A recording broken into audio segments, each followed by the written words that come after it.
Hello and welcome to another video lecture for CMAR 4329 Hyperlocal Communication. Today we're talking about video and multimedia. So we've talked about photography and we've talked about audio and all kinds of ways to do multimedia presentations. But now let's talk about what is probably in the highest demand, and that is online video. There's just something about the combination of moving pictures and sound that we like. It's the ideal to go for. So it is in high demand. That's why sites like YouTube, Vimeo, other video hosting sites are not just getting millions of views, but billions. There are some videos that have literally billions of views. I mean, more people will sit and see an online video of a cat playing a piano than they will, some famous art piece by Picasso. It's just, that's the reality of things. You can look up the statistics, but hundreds of thousands of minutes are put on YouTube every day with millions and millions of views. It's just phenomenal how much we are consuming video. So knowing how to work with video is going to be valuable because of the fact of how much attention it's going to get when you can produce something. It's also versatile. You can tell a lot more stories with video than you could with audio or photography or text. There's just the techniques that you're able to use by both combining sound and moving picture, the way you can edit things, the way you can put effects into things, all of these elements that you get to use, you can create stories that you could not do elsewhere. And so there's a lot of versatility for you being able to tell different kinds of stories. And really, it's not that hard to produce. Producing a video can be done on a smartphone, like almost everything else in this course. And so if you know what you're doing with photography and videography, you can do it with a smartphone just as much as you could do it with a higher-end camera. You can produce quality content. So talking about smartphone videography, we're going to go over some of the tips and tricks to make sure that your video looks as best as possible as you can with your smartphone. One of the first things you can be doing is filming horizontally. A lot of people film vertically, and it just doesn't look good on a lot of devices. Now, yes, on tablets and smartphones, it's not so bad, but a lot of people still watch things on their computers, and a vertical video just doesn't look as good as a horizontal one. A lot of our screens are horizontal. So filming horizontal, make sure you have that kind of classic look we're expecting, kind of a panorama view. So filming it horizontal, start there. But then you want to make sure that your video is steady. You don't want that shaky cam. We talked about this in photography. One of the things you can be doing, go ahead and put your elbows kind of in your gut a little bit, and that'll keep your arms from getting as tired. If you can, back yourself up against a wall, lean on something, do anything you can to steady yourself and kind of make yourself a tripod to steady the camera. Next, something you really want to do is make sure your settings are right before you start filming. Go into there, figure out if the exposure is right, figure out if there's anything you can be doing to make sure your video looks as good as possible. Go ahead and get your focus right. Tapping on it, the image on your smartphone is going to shift the focus right where you want it to be. Do that. Also make sure there's nothing that's going to be going by and throwing the autofocus for a loop. So be thinking about that while you're filming as well. But make sure all your settings are correct before you start filming.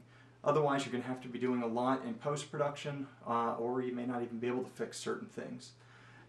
Now, as for filming, here's a tip that a lot of people don't do, and that is fill the frame. Smartphone videography, a lot of people are going to be watching it actually on their smartphone or a tablet. And so things that are done in wide shots are just not going to be looking as good. We want to see things up close with our phones on our tablets. And it does look good on a computer as well, or a TV. Now, some things that are just some basic videography tips that actually apply regardless of what camera you're using is, first off, understanding the rule of thirds. The rule of thirds is basically this. If you were to divide an image in kind of a 3x3 grid, subjects should go on one of those thirds, those lines, those imaginary lines that you have there. That is going to generate more interest. Things that are front and center and kind of symmetrical tend to be a little bit more boring. And so by just putting it off to one of the thirds, it suddenly becomes more interesting. That said, you need to know which third to put it on. So don't put a subject that is looking this way on the far third. That's not going to look right. Instead, put them on the back third. We call that lead room, where to see where they're looking.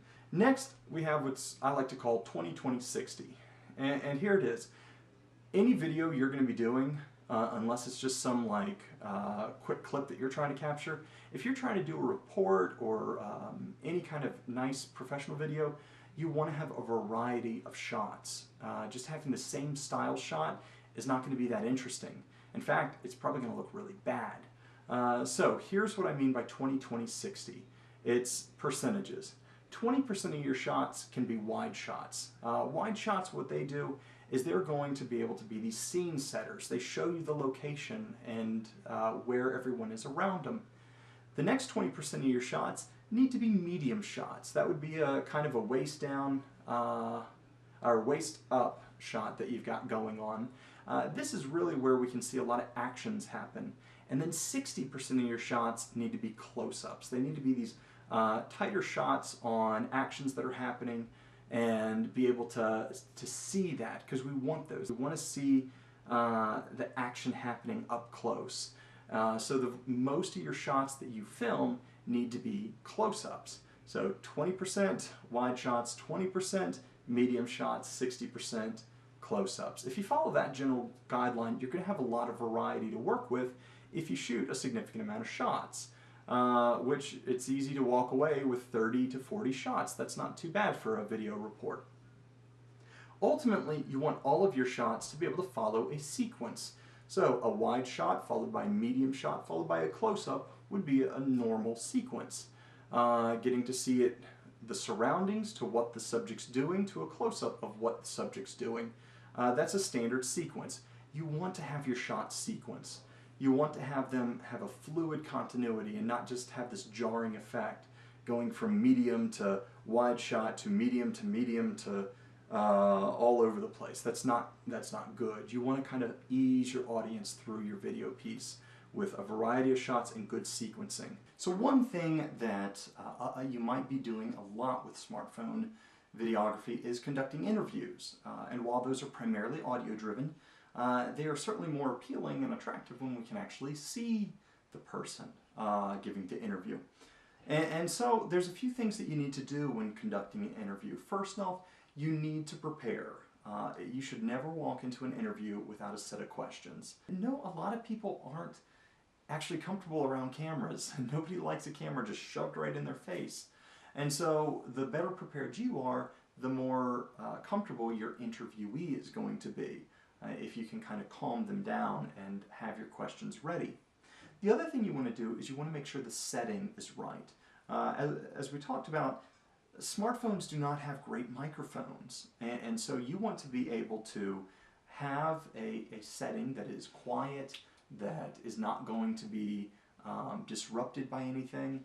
And you also want something, if you can get these both, something that's thematic with the interview. Even something as simple as what I've got behind me, just a screen or a nice wall or backdrop, something that visually allows the interviewee to pop out, to stand out, and to not just be a plain, boring background. So be thinking about those things. And finally, you want to be thinking about the composition, the actual shot of the interview. And we've talked a little bit about filming with a smartphone already, but filming an interview is a little bit different. First off, interviews are not conversations with the audience. It's an interviewee talking to an interviewer. And so having your interviewee looking directly at the camera talking can be a little bit jarring. It's not the shot you want to do. Instead, you want to kind of go for a 3/4 profile where they're talking to you off camera. And so that way they're showing more of their face to the camera, but they're not looking directly at the camera. And even if you have to be behind the camera, just simply asking them, hey, I know this is weird, but could you direct your focus that way? And to have them look off, be on pay attention to the rule of thirds, but have them kind of looking slightly off camera so that they're not looking directly into the camera. That's just a little bit jarring for them and the audience. So keeping all these things in mind are going to be better preparing you to give an interview, especially when you're working with a smartphone. Now there's lots of different tools and apps you can be using as you're working with a smartphone to do videography. One handy thing you can do is have a tripod. Now we've talked about already how you can hold the camera and use your body as a tripod or use things around you to support it. But tripods for smartphones really aren't that expensive, and if you do have a little bit of a budget and you're going to be doing these things regularly, picking one up is a pretty wise investment. Another thing you might want to consider is a microphone. Now, we know smartphones have microphones with them, but if your smartphone can take a microphone, that's a great investment. And you can get a little clip-on lapel microphone, not too expensive. Shop around online, you could get one. You could also get a significantly larger handheld microphone if you plan on doing a lot of that. But that will improve your audio quality right there. And there's a lot of tools you can also be using to edit videos. Things like Videolicious for Apple, Magisto, however you want to pronounce it, for Android.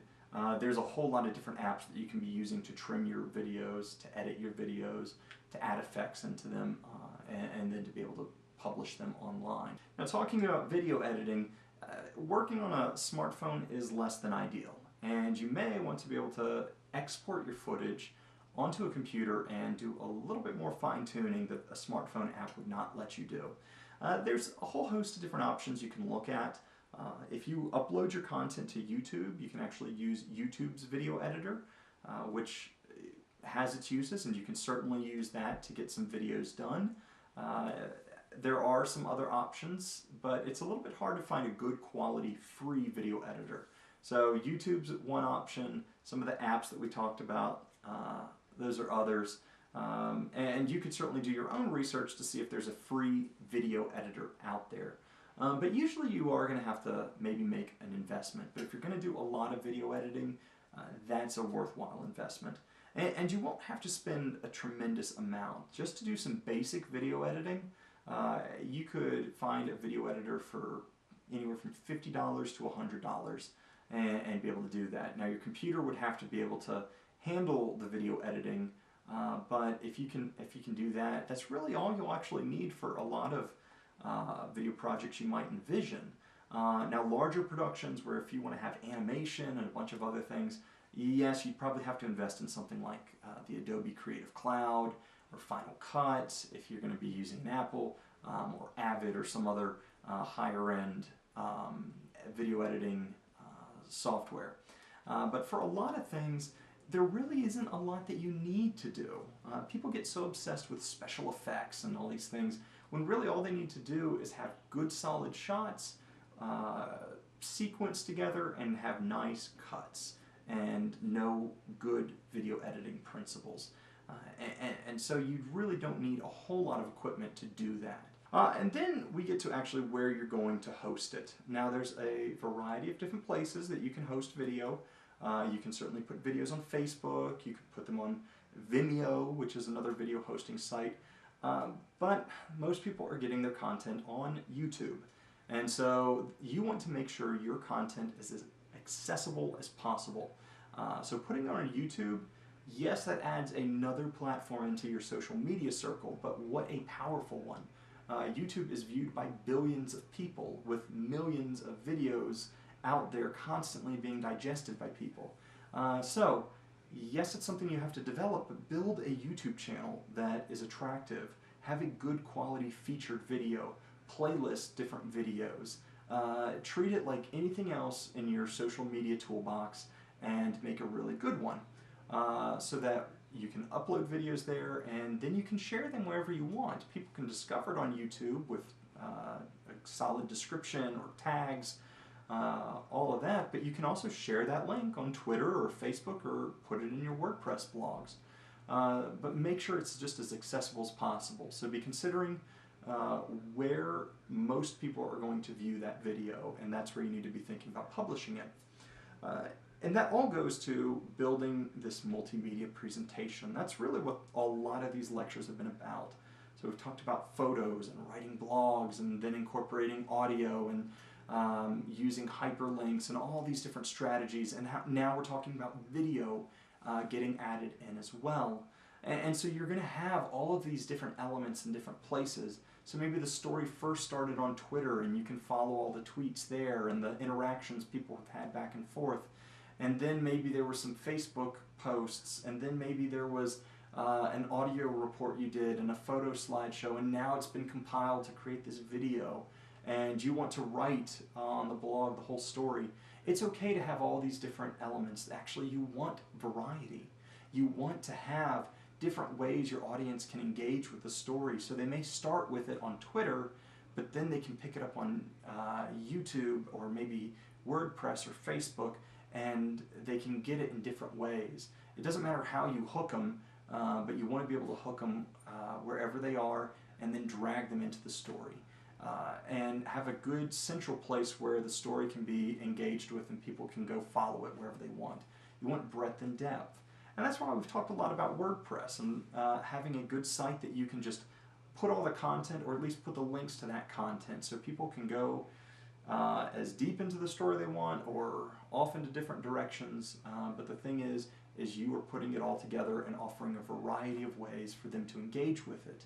And all of that is to say that really you have to understand the whole is greater than all the parts. So don't get lost so much in just having a really slick video production. Make sure you're treating the writing as well, and you're paying attention to the social media on Twitter, and you're putting together all these other good elements and engaging with people on Facebook. Because recognize people are going to engage it at different ways in different areas on different platforms. And the whole of the story is what you need to be most focused on. So find all the ways that you can tell the story as rich as possible in a variety of ways, in different ways, in different platforms, so that people can kind of get it in all these different areas and get a fuller sense than any one platform could ever tell. And video takes a key role in that. So as you are beginning to use more and more video in your works, understand it's not something that you need to be afraid of. You can do with it with a smartphone. With a little practice, you'll get the hang of it and be producing great quality stuff. That's it for this lecture. I'll see you next time.